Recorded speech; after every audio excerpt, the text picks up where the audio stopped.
Maneuvering. Sun Tzu said, "In war, the general receives his commands from the sovereign. Having collected an army and concentrated his forces, he must blend and harmonize the different elements thereof before pitching his camp. After that comes tactical maneuvering, than which there is nothing more difficult. The difficulty of tactical maneuvering consists in turning the devious into the direct, and misfortune into gain.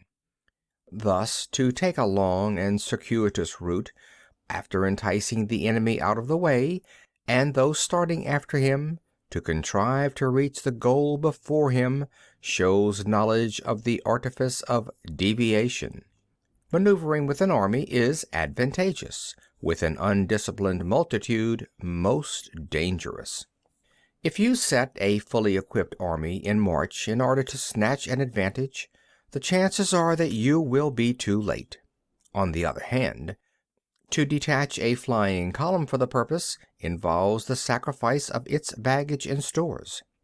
Thus, if you order your men to roll up their buff coats and make forced marches without halting day or night, covering double the usual distance at a stretch, doing 100 li in order to wrest an advantage, the leaders of all your 3 divisions will fall into the hands of the enemy.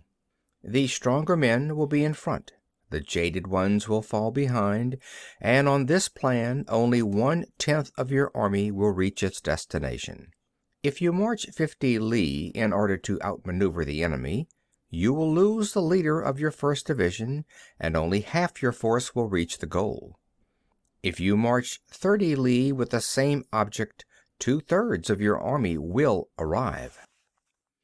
We will take it then that an army without its baggage train is lost. Without provisions, it is lost. Without bases of supply, it is lost. We cannot enter into alliances until we are acquainted with the designs of our neighbors. We are not fit to lead an army on the march unless we are familiar with the face of the country, its mountains and forests, its pitfalls and precipices, its marshes and swamps. We shall be unable to turn natural advantage to account unless we make use of local guides. In war, practice dissimulation and you will succeed. Whether to concentrate or to divide your troops must be decided by circumstances. Let your rapidity be that of the wind, your compactness that of the forest. In raiding and plundering be like fire, in immovability like a mountain.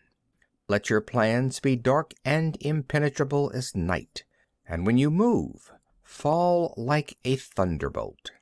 When you plunder a countryside, let the spoil be divided amongst your men.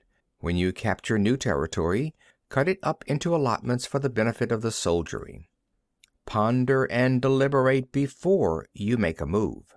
He will conquer who has learnt the artifice of deviation. Such is the art of maneuvering. The Book of Army Management says, "On the field of battle the spoken word does not carry far enough, hence the institution of gongs and drums. Nor can ordinary objects be seen clearly enough, hence the institution of banners and flags." Gongs and drums, banners and flags, are means whereby the ears and eyes of the host may be focused on one particular point. The host thus forming a single united body, it is impossible either for the brave to advance alone, or for the cowardly to retreat alone. This is the art of handling large masses of men.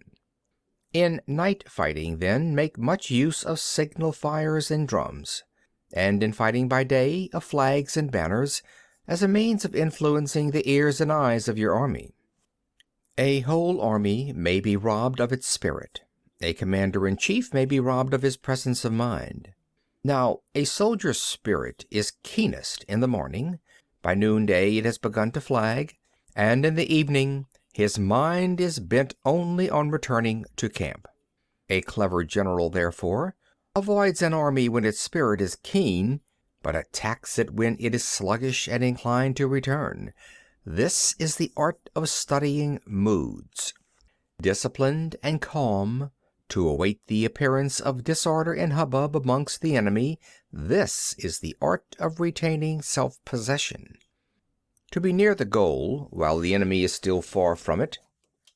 To wait at ease while the enemy is toiling and struggling. To be well fed while the enemy is famished. This is the art of husbanding one's strength. To refrain from intercepting an enemy whose banners are in perfect order. To refrain from attacking an army drawn up in calm and confident array. This is the art of studying circumstances. It is a military axiom not to advance uphill against the enemy, nor to oppose him when he comes downhill. Do not pursue an enemy who simulates flight. Do not attack soldiers whose temper is keen. Do not swallow bait offered by the enemy. Do not interfere with an army that is returning home. When you surround an army, leave an outlet free. Do not press a desperate foe too hard.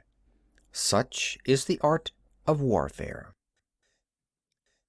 End of chapter 7.